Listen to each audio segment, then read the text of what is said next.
মালাই sandwich ও শাহী টুকরা এই মিষ্টি হয়তো খাননি, কিন্তু এই মিষ্টি খেলেই বাকি যে কোনো মিষ্টির স্বাদ খাওয়া ভুলে যাবেন। শহর বহরমপুরে ওয়াইএমএ মাঠে স্বামী স্ত্রীর হাতে মিষ্টি খেতে ভিড় করছেন ক্রেতারা। 50 টাকা থেকে শুরু করে 200 টাকা পর্যন্ত বিক্রি হচ্ছে এই মিষ্টির পদ। বিশেষ করে দুধের মিশ্রণ দিয়ে তৈরি শাহী টুকরা খাচ্ছেন ভোজন রসিক বাঙালি।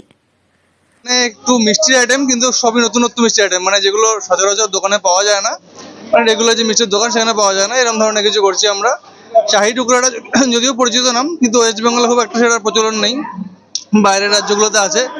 আর কিছু ইউনিক আইটেম আমাদের আছে, যেগুলো হচ্ছে মালাই পিৎজা, মালাই স্যান্ডউইচ, এগুলো একেবারেই নতুন পাবেন আপনারা, যেগুলো কিনা আগে মানে দোকানে বা কোথাও আমি অন্তত শুনিনি আর কি। সেগুলো আমি একটু ভাবনা চিন্তা করে সেগুলো করলাম। মুর্শিদাবাদ জেলার সঙ্গে ইতিহাস জড়িয়ে আছে, আর ইতিহাসের সঙ্গে জড়িয়ে আছে শাহী টুকরা মিষ্টির পদ। মিষ্টির নাম শাহী টুকরা, মূলত নবাবী বা বাদশাহী মিঠাই। মোটামুটি 15 শতকেই মিঠাইয়ের সঙ্গে ভারতবাসীর পরিচয় হয়। সেই থেকে দিল্লি, লখনৌ, হায়দ্রাবাদ এবং পাকিস্তানে বেশ জনপ্রিয়তা পেয়েছে এই শাহী টুকরা।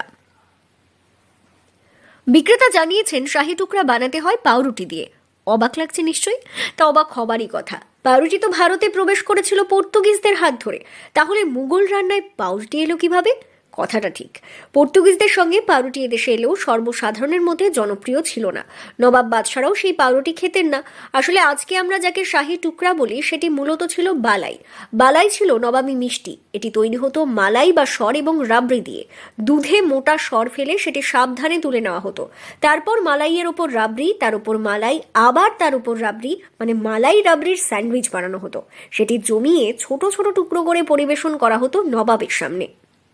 মোটামুটি ভাবে মালাই মার্কেটে যে জিনিসগুলো পাওয়া যায় সেগুলো 50 থেকে 100 টাকার মধ্যেই মোটামুটি সব দামগুলো। শাহী টুকরা রয়েছে 50, মালাই রোল রয়েছে 50, কেক রয়েছে সেটা 60 টাকা। তো মোটামুটি 50 থেকে 60-এর মধ্যে যে আইটেমগুলো রয়েছে, 50 থেকে 100 টাকার মধ্যেই বেশিরভাগ সব আইটেমগুলো চলে আসছে। বিক্রি বেশ, মানে শাহী টুকরাটা বেশ সকলের পছন্দ হচ্ছে। এছাড়া যে আইটেমগুলো সবাই খাচ্ছে সবকটা আইটেম ইউনিক। এখানেই তারা সাধারণ লোকজন এই নবাবী মিষ্টির সঙ্গে পরিচিত ছিলেন বটে, কিন্তু দামি মালাই জোগাড় করা সম্ভব হতো না। তাই সাধারণ মানুষের জন্য অন্য উপায়ে মালাই তৈরির চেষ্টা চলে।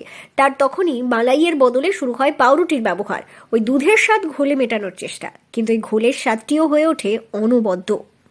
লাগছে, এটা প্রতি বছরই হয়।